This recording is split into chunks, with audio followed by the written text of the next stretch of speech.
प्यारे विद्यार्थियों, क्या केवल डिग्री ले लेने से, अंग्रेजी बोलने से या फैशनेबल कपड़े पहनने से ही कोई बड़ा अधिकारी बन सकता है या वास्तविक परीक्षा कुछ और ही होती है?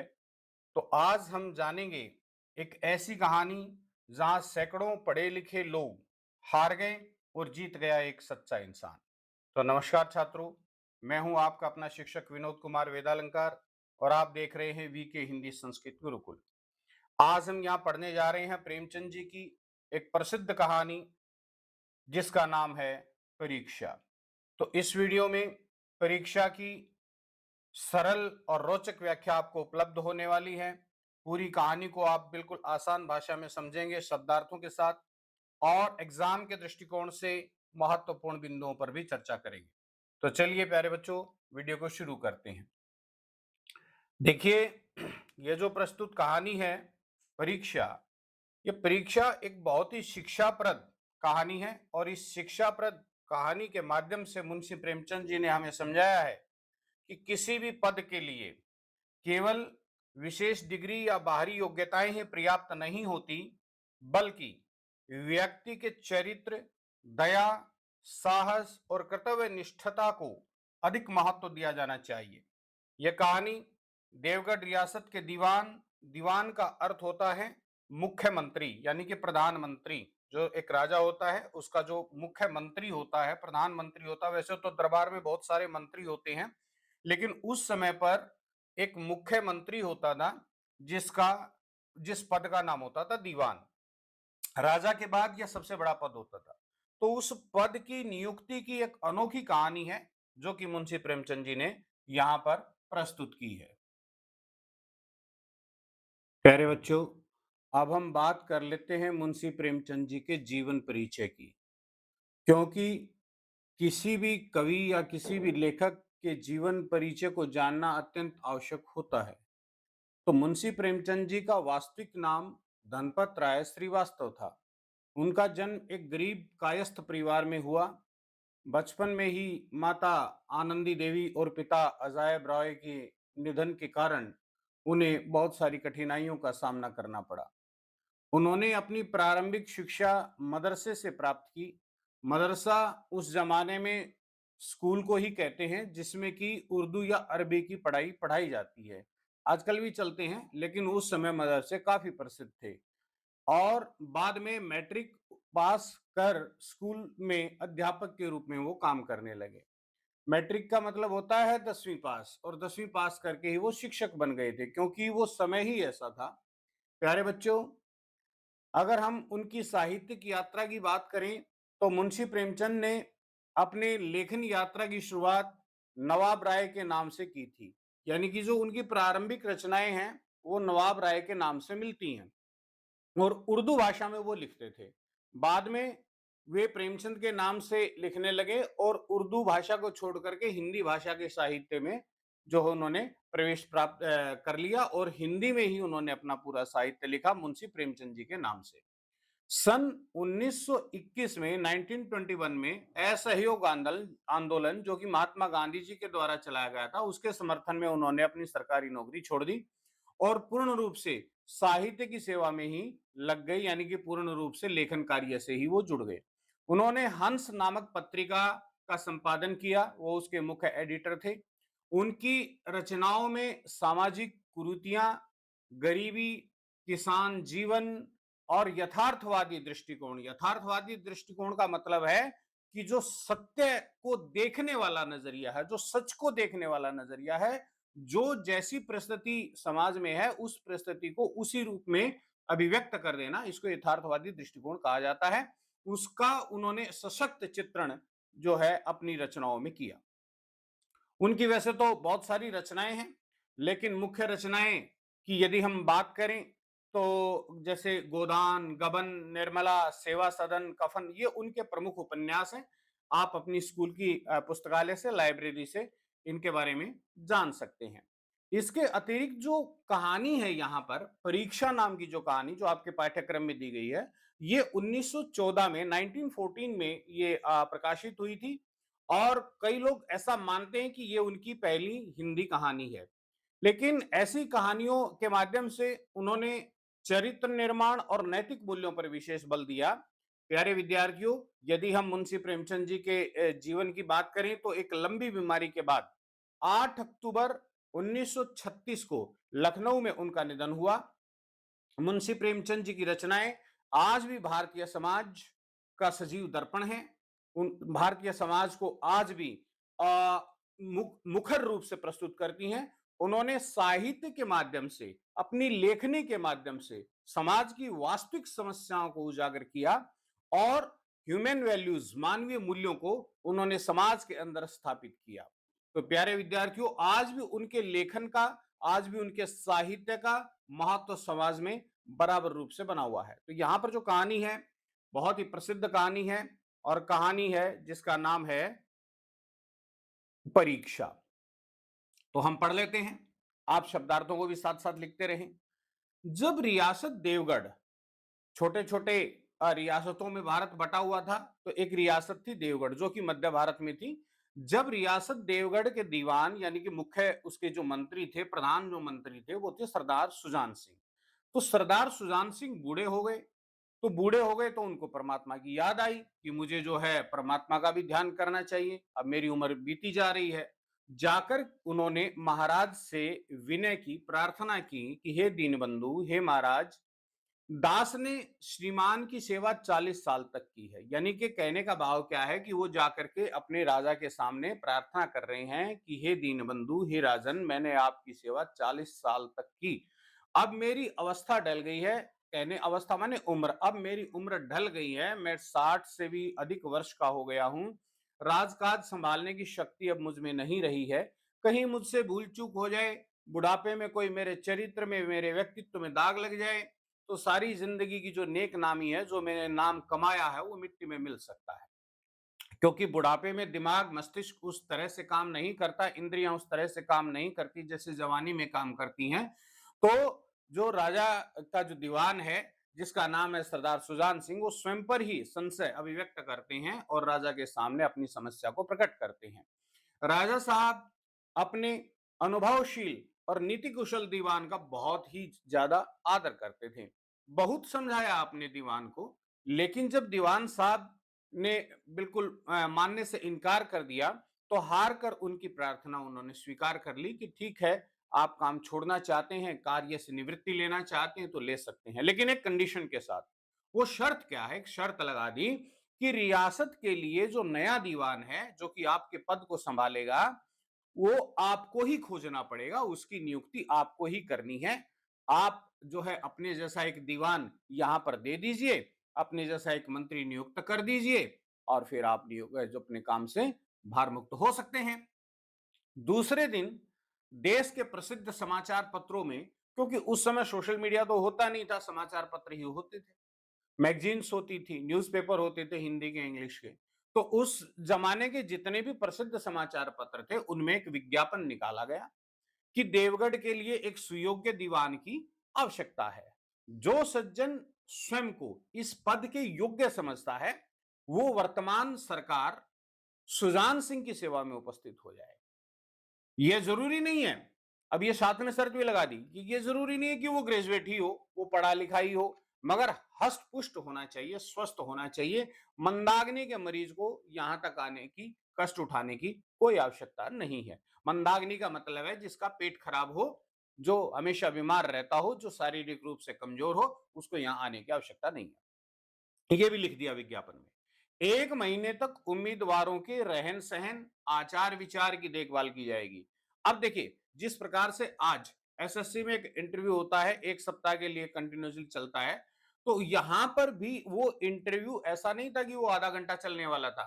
वो विज्ञापन में स्पष्ट रूप से बता दिया था, लिख दिया था कि 1 महीने तक यहीं पर रखा जाएगा आपको, आपके रहन सहन की, आपके आचार विचार की, आपके खान पान की पूरी देखभाल की जाएगी। विद्या का कम ध्यान रखा जाएगा, परंतु कर्तव्य पर अधिक विचार किया जाएगा। जो महाशय इस परीक्षा में खरे उतरेंगे, पूरे उतरेंगे, वे उस पद पर सुशोभित हो जाएंगे। तो ये विज्ञापन में स्पष्ट रूप से लिखा हुआ था बाल को। तो जो है इसके शब्दार्थ भी यहां पर दे दिए गए हैं। आप इस वीडियो को पॉज करके और स्क्रीन को देख करके आप इसका जो है रीडिंग कर सकते हैं। आगे कहते हैं कि इस विज्ञापन में सारे मुल्क में तहलका मचा दिया। मुल्क माने देश, पूरे देश में तहलका मचा दिया। कहीं से भी कोई भी आकर के अपनी योग्यता सिद्ध करने के लिए यहां पर जो है ये इंटरव्यू दे सकता था। ऐसा ऊंचा पद, इतना बड़ा सम्मानित पद, और किसी प्रकार की कैद नहीं, किसी प्रकार की कोई पाबंदी नहीं। केवल नसीब का खेल है, भाग्य की बात है। सैकड़ों आदमी अपना अपना भाग्य परखने के लिए, जांचने के लिए चल पड़े। देवगढ़ में नए नए नए और रंग बिरंगे मनुष्य दिखाई देने लगे, क्योंकि अनेकों प्रदेशों से लोग यहां पर आए। कोई दक्षिण भारत से आया, कोई उत्तर भारत से आया, कोई पूर्व भारत से आया, विदेशों से भी आए होंगे लोग, क्योंकि विज्ञापन तो पूरी दुनिया में फैल गया था, बड़ा पद था। तो जितने भी पढ़े लिखे लोग थे, जो न्यूज़पेपर पढ़ते थे, अपडेट रहते थे, उन सबको जानकारी का पता चल गया और वो सब लालायित हो गए। तो वो सब लोग पहुंचने लगे।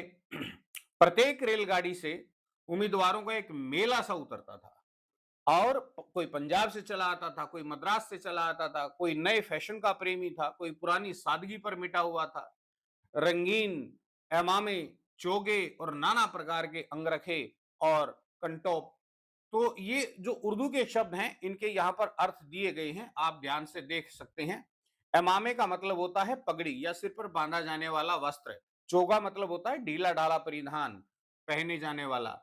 अंगरखा का मतलब होता है एक पारंपरिक परिधान है जो कि कंधे पर रखा जाता है। कंपोट का मतलब है एक विशेष प्रकार की सिर पर रखे जाने वाली टोपी।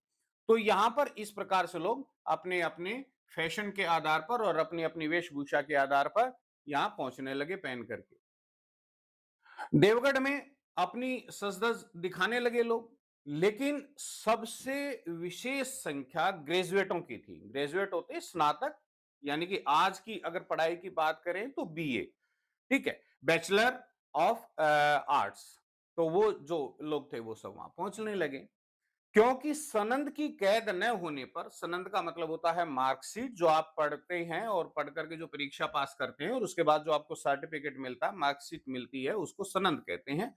तो सनंद की तो कोई ऐसी पाबंदी थी नहीं, क्योंकि पहले ही कह दिया था कि पढ़ा लिखा हो या ना हो उससे कोई फर्क नहीं पड़ता, ठीक है। तो फिर भी जो है लोग ऐसा मानते थे, अधिकतर जो ग्रेजुएट यहाँ पहुंचे उनका ऐसा मानना था कि सनंद से पर्दा ढक जाता है। जब सनंद होती है आदमी के पास, तो एक पता लगता है कि अच्छा ये बहुत पढ़ा लिखा व्यक्ति है, तो उसके दूसरे गुणों पर या अवगुणों पर उतना अधिक ध्यान नहीं दिया जाता। उसकी जो डिग्री है वो उसके गुण और अवगुणों पर पर्दा डाल सकती है। सरदार सुजान सिंह ने इन महान अनुभवों वाले लोगों के आदर सत्कार का बहुत अच्छा प्रबंध कर दिया था। हर एक मनुष्य अपने जीवन को अपनी बुद्धि के अनुसार अच्छे रूप से दिखाने की कोशिश कर रहा था। तो यहां पर एग्जाम्पल के तौर पर मुंशी प्रेमचंद जी ने बताया कि मिस्टर अ 9 बजे दिन तक सोया करते थे। एक व्यक्ति का उदाहरण लेकर के कह रहे हैं कि कोई मिस्टर ए हैं जो कि प्रतिदिन 9 बजे तक सोते थे, उनको आदत है। लेकिन वो अपने आप को अच्छा दिखाने के लिए आजकल वे बगीचे में टहलते हुए उषा का दर्शन करते हैं। आज वो अर्ली मॉर्निंग उठ जाते हैं, 5 बजे उठ करके बगीचे में टहलने जाते हैं, उगते हुए सूरज का दर्शन करते हैं। ये दिखाते हैं कि मैं कितना संस्कारी हूं। मिस्टर द से और जय ने अनेक घरों पर नौकरों की नाक में दम कर रखा था। अपने घरों पर, जो उनके घर थे, वो नौकर को तो इंसान समझते ही नहीं थे, लेकिन यहां पर वो दूसरा ही मुखौटा उन्होंने ओढ़ लिया था। अलग ही प्रकार की एक्टिंग कर रहे थे, वो अलग ही प्रकार के भूमिका में जी रहे थे। तो उन्होंने अपने आप को बहुत सज्जन सिद्ध करने के लिए यहां पर जितने भी नौकर चाकर थे जो काम कर रहे थे, उनसे आजकल वो आप और जनाब के बगैर तो नौकरों से बात ही नहीं करते थे। मिस्टर लय को किताबों से घृणा थी। वो किताबें पढ़ने के बिल्कुल पक्ष में नहीं थे, उन्हें किताबें बिल्कुल अच्छी नहीं लगती थी। परंतु आजकल वे बड़े बड़े ग्रंथ, गीता, रामायण, महाभारत आदि पढ़ने में डूबे रहते हैं।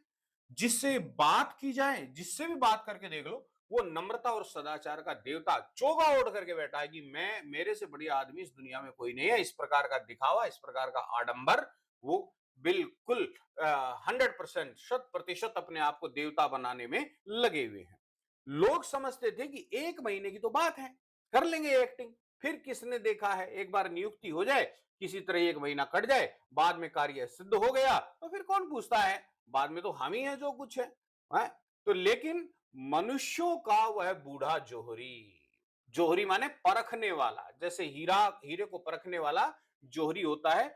बहुत सारे नकली और असली एक हीरा 100 हीरो में एक असली हीरा, नकली 100 हीरो में एक 99 नकली हीरे और एक असली हीरा डाल दीजिए तो जो जोहरी है असली हीरे को पहचान करके निकाल लेगा।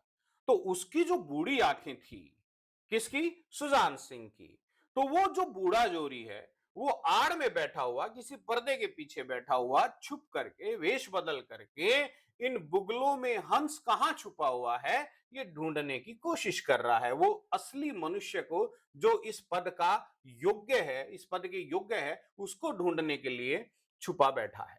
एक दिन की बात है, एक नए फैशन वालों को सूझी, आपस में उनका प्लान बन गया, सारे इकट्ठे रह ही रहे थे, खाली थे सभी लोग, कि क्यों ना आपस में हॉकी का खेल खेला जाए। उस जमाने में हॉकी काफी प्रसिद्ध थी। आजकल तो जैसे क्रिकेट पर आजकल ज्यादा प्रसिद्ध है, उस जमाने में हॉकी पढ़े लिखे लोगों का फैशन था, पढ़े लिखे लोग हॉकी बहुत ज्यादा खेलते थे। तो प्यारे बच्चों, उन्होंने प्लान बना लिया कि चलो हॉकी का खेल हो जाए। यह प्रस्ताव हॉकी के मजे हुए खिलाड़ियों ने पेश किया था, क्योंकि जो पढ़े लिखे लोग थे वो हॉकी खेलते थे। तो यह भी तो आखिर एक विद्या ही है, तो चलो इसका भी प्रदर्शन किया जाए, इसे क्यों छुपा करके रखा जाए, अपनी इस क्वालिटी को दिखाया जाए। उन्होंने तो इसलिए इसका आयोजन किया था कि हम बहुत अच्छे प्लेयर हैं, तो सुजान सिंह जी भी देखेंगे और हमारी इस गुणवत्ता का, हमारी इस क्वालिटी का उनको भी पता चलेगा। तो संभव है कुछ हाथों की सफाई ही काम कर जाए। चलिए, तय हो गया, फील्ड सज गई, खेल शुरू हो गया और गेंद किसी दफ्तर के अप्रेंटिस की तरह ठोकरे खाने लगी। अब देखिए यहां पर कितना अच्छा एग्जाम्पल दिया है। कोई नया नया अप्रेंटिस जो एक व्यक्ति जिसकी नई नई भर्ती होती है और अभी वो अप्रेंटिस टाइम में होता है, तो जितने भी जो पुराने सीनियर अधिकारी होते हैं, उसको वो गेंद की तरह कभी इधर कभी उधर उसकी बेचारे की जो है बिरान माटी कर देते हैं, उसको बड़ा परेशान कर देते हैं। तो उस तरह से जो है गेंद भटकने लगी। अब रियासत देवगढ़ में यह खेल बिल्कुल निराली बात थी। पढ़े लिखे भले मानुष लोग शतरंज खेलते थे, ताश जैसे गंभीर खेल खेलते थे, दौड़ भाग के खेल बच्चे खेलते थे या युवक खेलते थे। तो वहां जो है, वहां की देवगढ़ की रियासत में ये खेल ज्यादा प्रसिद्ध नहीं था, इसलिए उस खेल को देखने के लिए लोगों की भीड़ जुट गई। अब देखिए इस खेल में क्या होता है। तो यहां पर आप इसके शब्दार्थों को देख सकते हैं, स्क्रीनशॉट लेकर के या स्क्रीन को पॉज करके आप देख सकते हैं। खेल बड़े उत्साह से जारी हुआ। धावे के लोग, जिनको धावा करना था, फर्स्ट अटैक करना था, जब गेंद को लेकर तेजी से उड़ते तो ऐसा जान पड़ता था कि कोई लहर चली आ रही है। सारे, क्योंकि एक तरफ 11 प्लेयर होते हैं, तो 11 के 11 जो प्लेयर हैं उस गेंद के पीछे दौड़ पड़ते थे, लेकिन दूसरी ओर के खिलाड़ी इस बढ़ती हुई लहर को इस तरह रोक लेते थे मानो कोई लोहे की दीवार हो। इस प्रकार से खेल चल रहा था जैसे कि ये खेल का मैदान न होकर के कोई युद्ध का मैदान हो गया होगा। संध्या तक यही धूमधाम चलती रही। यहां पर देखने वाली बात यह थी कि जिस भी खिलाड़ी को गेंद मिल जाती थी, वो ये सोचता था कि मैं आज ही अपनी कला कौशल को दिखा दूं। वो गेंद को दूसरे को पास ही नहीं करता था। तो गेम जो है एक टीम वर्क होता है। तो यहां पर तो टीम वर्क नाम की कोई चीज थी ही नहीं। यहां पर तो स्वार्थ ही स्वार्थ नजर आ रहा था, दूसरे को पास देने का मतलब ही नहीं था। इसलिए लोग जो हैं काफी इस रोमांचक गेम को देखने में बड़े मशगूल थे। आनंद आ रहा था लोगों को, लोग पसीने से तर हो रहे थे, चारों तरफ गर्मी थी, खून की गर्मी आंख और चेहरे से झलक रही थी। हांफते हांफते लोग बेदम हो गए, थक गए, थकावट उनके चेहरे से झलक रही थी, शरीर से टपक रही थी, लेकिन हार जीत का कोई फैसला नहीं हो सका। मैच जो है वो टाई ही रहा। अब अंधेरा हो गया, शाम ढल गई और इस मैदान से जरा दूर हटकर एक नाला बहता था। उस पर कोई पुल नहीं था, क्योंकि उस जमाने में पुल कम ही होते थे। तो लोग जो हैं, पथिक रास्ते से चलने वाले लोग नाले में से चलकर ही उसको पार करते थे। उसको पार करना पड़ता था, जहां पर वो कम गहरा था वहां से लोग उसको पार कर लेते थे, लेकिन कीचड़ तो था और फिसलन थी, कीचड़ था, फिसलन थी, रास्ते बने हुए थे, बैलगाड़ी यहां से क्रॉस कर जाएगी, इस प्रकार के रास्ते बने हुए थे, पुल नहीं था। खेल अभी बंद हुआ ही था और खिलाड़ी लोग बैठे दम ले रहे थे, माने थोड़ा रेस्ट कर रहे थे, आराम कर रहे थे कि एक किसान, अब देखिए घटना क्या होती है, एक किसान अनाज से भरी हुई गाड़ी लिए उस नाले में आया, उसको पार करने की इच्छा से। लेकिन कुछ तो नाले में कीचड़ था और कुछ उसकी चढ़ाई इतनी ऊंची थी कि गाड़ी ऊपर नहीं चढ़ सकती थी। वह कभी बैलों को ललकारता, कभी पहियों को हाथ से ढकेलता, लेकिन बोझ बहुत ज्यादा था और बैल बेचारे कमजोर थे। फिसलन भरी थी, गाड़ी थोड़ा ऊपर चढ़ती फिर पीछे फिसल जाती। किसान बड़ा परेशान। गाड़ी ऊपर को नहीं चढ़ती थी और चढ़ती भी थी थोड़ी दूर तो वो फिर से खिसक करके नीचे आ जाती थी, फिसलन थी। किसान बार बार जोर लगाता, बैल जो है बार बार जोर लगाते, बार बार झुझलाकर वो बैलों को मारता, लेकिन गाड़ी तो उभरने का नाम ही नहीं ले रही थी। गाड़ी बैलगाड़ी आगे बढ़ने का नाम ही नहीं ले रही थी। बेचारा इधर उधर निराश होकर ताकता, देखता कि शायद कोई मेरी मदद के लिए आ जाए, मेरी कोई हेल्प कर दे, लेकिन वहां कोई भी सहायक, कोई भी मददगार, कोई भी हेल्प करने वाला नौजवान या कोई व्यक्ति उसको नजर नहीं आया। गाड़ी को अकेले छोड़कर कहीं जा भी नहीं सकता था क्योंकि वो अनाज से भरी हुई थी। चोर डाकू जो है उनकी उनका भी भय था। अगर वो छोड़ करके मदद लेने जाता तो पीछे से उसकी गाड़ी का जो माल था उसको लूटा जा सकता था। तो बड़ी आपत्ति में वो बेचारा फंसा हुआ था, बड़ी परेशानी में था। इसी बीच में खिलाड़ी हाथों में अपनी हॉकी यानी कि डंडे लिए घूमते घामते उधर से निकल गए। किसान ने उनकी तरफ सहमी हुई आंखों से देखा, इस इच्छा भरी आंखों से देखा कि ये इतने तगड़े तगड़े जवान हैं, शायद ये मेरी मदद कर दें। अगर ये मेरी मदद कर दें तो ये तो 1 मिनट का काम है, गाड़ी निकालना इनके लिए कौन सी बड़ी बात है। कोई भला एक दो आदमी भी मेरी हेल्प करते तो भी मेरी गाड़ी निकल सकती है। परंतु किसी से मदद मांगने का उसका साहस नहीं हुआ, हिम्मत नहीं हुई, क्योंकि वो पढ़े लिखे लोग थे, सूट बूट वाले लोग थे, वो जमाना ही ऐसा था। तो खिलाड़ियों ने भी उसकी तरफ देखा जरूर, लेकिन अपनी आंखें बंद करके, जिनमें सहानुभूति नाम की तो कोई वस्तु थी नहीं, ये सोच रहे थे कि हमारा काम थोड़ी, हमारे कपड़े खराब हो जाएंगे, हम यहाँ कोई मजदूरी थोड़े करने आए हैं। हम तो जो है भाई बहुत ऊंचे पद के लिए आए हैं, पढ़े लिखे लोग हैं, ऊंचे घरों के खानदानों के लोग हैं, तो ये काम हमारा नहीं है। उनमें तो स्वार्थ भरा हुआ था, उनमें तो मद भरा हुआ था, मद बने अहंकार भरा हुआ था। लेकिन उदारता है, मददगार जो प्रवृत्ति होती है और जो वात्सल्य होता है, एक दूसरे के प्रति जो प्रेम की भावना होती है, सहयोग की भावना होती है, उसका तो उनके चरित्र में कहीं नामो निशान तक भी नहीं था। तो इस प्रकार से प्यारे बच्चों, इस पूरे सीन को, पूरे दृश्य को यहां पर मुंशी प्रेमचंद जी ने दर्शाया। लेकिन फिर क्या होता है, इस दृश्य को आगे लेकर के चलते हैं, कहानी का चौथा दृश्य प्रस्तुत होता है। लेकिन इसी समय वे इसी समय उस समूह में से ही, उस झुंड में से ही, उन खिलाड़ियों के समूह में से ही एक ऐसा मनुष्य भी था जिसके हृदय में दया थी, साहस था, हिम्मत थी, इंसानियत थी, मानवता थी। आज हॉकी खेलते हुए उसके पैर में चोट भी लग गई थी और वो बेचारा लंगड़ा करके धीरे धीरे चला आ रहा था। बाकी लोग तो आगे निकल गए थे, वो लंगड़ाता पीछे आ रहा था। तो लंगड़ाता वो धीरे धीरे चल रहा था, इसलिए वो पीछे रह गया। अकस्मात माने अचानक, सडनली उसकी जो निगाह है, नजर है, वो गाड़ी पर पड़ी। वो ठिठक गया, रुक गया, देख करके कि ये माजरा क्या है। तो उसे किसान की सूरत देखते ही सब बातें ज्ञात हो गई कि इसकी समस्या क्या है, इसकी प्रॉब्लम क्या है। डंडा अपना उसने, हॉकी अपनी एक किनारे पर रख दी, कोट उतारकर जो है अपनी हॉकी के पास रख दिया और किसान के पास जाकर के बोला कि क्या मैं आपकी गाड़ी निकाल दूं, क्या मैं आपकी गाड़ी निकालने में आपकी हेल्प कर दूं, मदद कर दूं। किसान ने देखा उस व्यक्ति को, बड़े ही सुगठित वदन का आदमी था, नौजवान था, सदा हुआ उसका शरीर था, लंबा चौड़ा आदमी था। वो उसको देख करके खुश हो गया, झुक करके बोला, हुजूर मैं आपसे कैसे कह सकता हूं, क्योंकि आप तो बिल्कुल मालिक नजर आते हो, आप बहुत अच्छे खानदानी व्यक्ति नजर आते हो, मैं एक गरीब किसान हूं, तो मैं आपको कैसे आदेश दे सकता हूं या कैसे आपसे मदद मांग सकता हूं।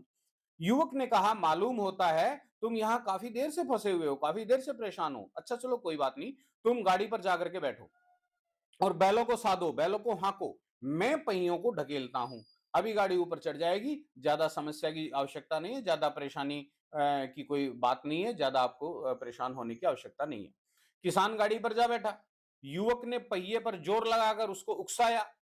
कीचड़ बहुत ज्यादा था, वो घुटने तक जमीन में गड़ गया किसान की गाड़ी को धकेलने के लिए, क्योंकि कीचड़ जो है, मड जो है वो काफी ज्यादा था और जो युवक है वो घुटने तक उस कीचड़ में धंस गया। लेकिन उसने हिम्मत नहीं हारी, हालांकि उसके पैर में भी दर्द था, उसको चोट लगी हुई थी, उसने फिर जोर लगाया। उधर किसान ने बैलों को ललकारा, बैलों को भी सहारा मिल गया, बैलों को हिम्मत मिल गई कि हाँ, पीछे से कोई ना कोई अदृश्य शक्ति हमारी मदद कर रही है। उन्होंने भी कंधे झुका करके जोर लगाया, घुटने झुका करके जोर लगाया।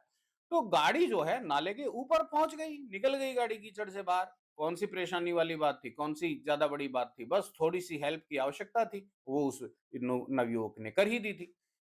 अब किसान जो है वो युवक के सामने हाथ जोड़कर खड़ा हो गया, बोला महाराज, आपने आज मुझे उबार दिया, आज आपने मुझे यहां से निकाल दिया, नहीं तो सारी रात मुझे यहीं बैठ करके गुजारनी पड़ती। युवक ने हंसकर कहा, अब मुझे कुछ इनाम देते हो? प्रश्नवाचक चिन्ह है, पूछा कि क्या मुझे कुछ इनाम मिलेगा? किसान ने गंभीर भाव से कहा, अरे नारायण चाहेंगे तो दीवानी आपको ही मिलेगी। नारायण माने ईश्वर, परमात्मा चाहेंगे तो ये दीवानी का पद आपको ही मिलेगा। युवक ने किसान की तरफ बड़े गौर से देखा, बड़े ध्यान से देखा। उसके मन में डाउट हुआ, संदेह हुआ कि ये कोई सुजान सिंह तो नहीं है, ये देवगढ़ रियासत के दीवान सुजान सिंह तो नहीं है। आवाज तो काफी मिलती जुलती है, चेहरा मोहरा भी वही है, लेकिन बेस बदल रखा था, किसान के रूप में थे, मैले कुचैले से पटे हुए से कपड़े पहन रखे थे। किसान ने भी उसको और पैनी नजरों से, पारखी नजरों से देखा। शायद उसके दिल में संदेह को वो भांप गए थे, वो समझ गए थे कि हाँ, इसको डाउट हो गया है, इस नवयुवक को ये समझ गया है। लेकिन वो मुस्कुराकर बोला, गहरे पानी में बैठने से ही मोती मिलता है। बिल्कुल सही बात है, कबीरदास जी ने भी कहा है कि एक बहुत ही सुंदर दोहा है कबीरदास जी का कि गहरे पानी बैठ, मैं बावरी ढूंढन गई रही किनारे बैठ। जब तक आप समुद्र के किनारे बैठकर लहरें गिनते रहेंगे और भीगने के डर से, डूबने के डर से किनारे पर बैठे रहेंगे, मोती मिलने वाले नहीं है। अगर मोती चाहते हो तो भाई गहराई में उतरना पड़ेगा, पानी में उतरना पड़ेगा, तैरना पड़ेगा, तभी मोती मिलेंगे। तो पानी में बैठने से ही, पानी में उतरने से ही मोती मिलते हैं। पानी के किनारे बैठ करके, समुद्र के किनारे बैठ करके लहरें गिनने से तो मोती मिलते नहीं। तो यहाँ जो नवयुवक है वो तो उतर गया था भाई समुद्र में मोती लेने के लिए। तो निदान महीना पूरा हुआ। निदान मतलब वो साक्षात्कार का जो महीना था वो पूरा हो गया। अब चुनाव का दिन आ गया। उम्मीदवार लोग, जितने भी उम्मीदवार इकट्ठा हुए थे, वो लोग प्रातःकाल ही अपनी किस्मतों का फैसला सुनने के लिए उत्सुक हो गए। दिन काटना तो पहाड़ हो गया कि कब दरबार सजे और पता चले कि हमारे इस एक महीने की तपस्या का क्या परिणाम निकला। प्रत्येक के चेहरे पर आशा थी, उम्मीद थी और निराशा भी थी। ये मिला जुला भाव था आशा और निराशा का, क्योंकि हो सकता है हमारा काम बन जाए, हो सकता है हम फेल हो जाएं। तो आशा और निराशा का मिला जुला भाव था। मालूम नहीं था, पता नहीं था आज किसके नसीब खुलने वाले हैं, न जाने किस पर माँ लक्ष्मी की कृपा दृष्टि होने वाली है। संध्या समय हुआ, राजा साहब दरबार में प्रस्तुत हुए, दरबार सजाया गया। शहर के रईस, बड़े बड़े सेठ, श्रेष्ठी, धनाढ्य लोग, पढ़े लिखे लोग, राज्य के कर्मचारी और भी जो भी गांव के मुखिया और जो भी लोग बड़े बड़े लोग थे, सभी दरबार में पहुंचे। बहुत बड़ा दिन था आज रियासत के लिए। दीवानी के उम्मीदवारों का समूह भी पहुंचा। सब रंग बिरंगे कपड़ों में पहुंचे, सज धज कर पहुंचे, बड़े बड़े महंगे महंगे इत्र फलेल लगा करके पहुंचे और जो है दरबार जो है सज गया। उम्मीदवारों के कलेजे धड़क रहे थे।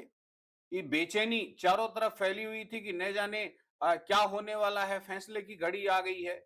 जब सरदार सुजान सिंह खड़े हो करके बोलने लगे और उन्होंने क्या कहा, तो यहां पर इन्वर्टेड कॉमास में एक कथन है।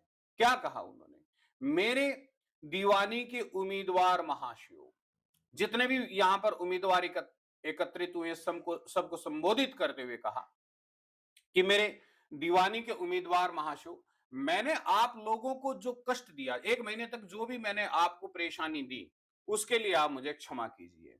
इस पद के लिए ऐसे पुरुष की आवश्यकता थी जिसके हृदय में दया हो और साथ साथ आत्मबल हो। दया के साथ साथ एक सेल्फ कॉन्फिडेंस मैं यहां देखना चाहता था। मुझे दो ही चीजें चाहिए थी, एक दया और एक आत्मबल। क्यों? क्योंकि दीवान का मतलब है पूरे राज्य को लेकर के चलना, और पूरे राज्य को एकता के सूत्र में कौन बांध करके चल सकता है? जिसके अंदर दया की भावना हो, जो सब मनुष्यों पर दया करता हो, जो गरीब गुरबा पर दया करता हो, जो सबको साथ लेने की, चलकर लेने की कुव्वत रखता हो, हिम्मत रखता हो, और उसमें इतना अधिक मनोबल हो कि प्रत्येक परिस्थिति में, प्रत्येक हालत में अपने आप को ढाल सके और लोगों की मदद कर सके। हृदय, दिल उदार होना चाहिए, आत्मबल होना चाहिए, जो आपत्ति का वीरता के साथ सामना करे। किसी कोई भी मुसीबत आ जाए, कितनी बड़ी समस्या आ जाए, वीरता के साथ उसके सामने डटा रहे। और इस रियासत के सौभाग्य से हमें ऐसा पुरुष मिल गया है। ऐसे गुण वाले संसार में कम ही लोग होते हैं, और जो हैं वे कीर्ति, यश, मान, सम्मान के शिखर पर बैठे हुए हैं। उन तक हमारी पहुंच नहीं है, हम पहुंच नहीं सकते, लेकिन मुझे ऐसा व्यक्ति चाहिए था जिन तक हम पहुंच सकें, जो इस रियासत की सेवा कर सके। मैं रियासत के पंडित जानकीनाथ सा को दीवानी पाने की बधाई देता हूं। तो उन्होंने यहां पर जो है नाम घोषित कर दिया। क्या नाम था उसका? पंडित जानकीनाथ सा। तो उनको बधाई भी दे दी गई। तो प्यारे बच्चों, रियासत के कर्मचारियों और रईसों ने जानकीनाथ की तरफ देखा। जानकीनाथ कौन था? जानकीनाथ वही उम्मीदवार था जिसने उस किसान की मदद की थी। उम्मीदवार दल की आंखें उधर उठी, मगर उन आंखों में सत्कार था, सम्मान था, और इन आंखों में ईर्ष्या थी। सरदार साहब ने फिर फरमाया, फिर बताया, आप लोगों को यह स्वीकार करने में कोई आपत्ति नहीं होगी कि जो पुरुष स्वयं जख्मी होकर भी, क्योंकि उसको चोट लगी हुई थी, स्वयं जख्मी होकर भी एक गरीब किसान की भरी हुई गाड़ी को दलदल से निकालकर नाले के ऊपर चढ़ा सकता है, उसके हृदय में साहस है, उसके हृदय में आत्मबल है, और उसके पास उदारता का एक बड़ा कोष है। ये सद्गुण उसके हृदय में, उसके चरित्र में, उसके व्यक्तित्व में निवास करते हैं। ऐसा आदमी गरीबों को कभी भी नहीं सताएगा। उसका संकल्प हमेशा दृढ़ होगा, जो उसके चित्त को स्थिर रखेगा। वह चाहे धोखा खा जाए, लेकिन दया और धर्म से वो कभी भी नहीं हटेगा। दया और धर्म के मार्ग पर चलने वाला वो व्यक्ति होगा। तो इस प्रकार से ये कहानी पूरी होती है। प्यारे बच्चों, इस वीडियो में आपने बहुत ही सुंदर तरीके से इस कहानी की व्याख्या को सुना। इस वीडियो में हमने परीक्षा नामक कहानी का जो सारांश है, पाठ की व्याख्या है, शब्दार्थ हैं, उनको बहुत अच्छे से और प्यार से, प्रेम से समझने की कोशिश की। प्यारे विद्यार्थियों, देखिए, इस वीडियो को सुनकर विद्यार्थी क्या शिक्षा प्राप्त करते हैं? तो प्रेमचंद द्वारा लिखित यह कहानी ईमानदारी, धैर्य और बुद्धिमानी की परीक्षा को दर्शाती है। अगर आपको यह कहानी और ये वीडियो अच्छा लगा है और आप यहां तक आए हैं, तो आपको कमेंट में जरूर लिखना है कि हाँ, मैंने इस कहानी से क्या सीखा। प्यारे विद्यार्थियों, इस वीडियो को लाइक करें और अपने मित्रों के साथ इसे सब्सक्राइब करें। याद रखिए, जीवन की सबसे बड़ी परीक्षा आपकी डिग्रियों से, आपके सर्टिफिकेट से नहीं होती, बल्कि आपके व्यक्तित्व से होती है, आपके चरित्र से होती है, आपके कैरेक्टर से होती है। यही संदेश हमें मुंशी प्रेमचंद जी की इस कहानी परीक्षा से मिलता है। तो मिलते हैं अगले वीडियो में। इस वीडियो के सेकंड पार्ट में हम इस पाठ के प्रश्न अभ्यास पर डिस्कस करेंगे। तब तक पढ़ते रहिए, आगे बढ़ते रहिए। धन्यवाद।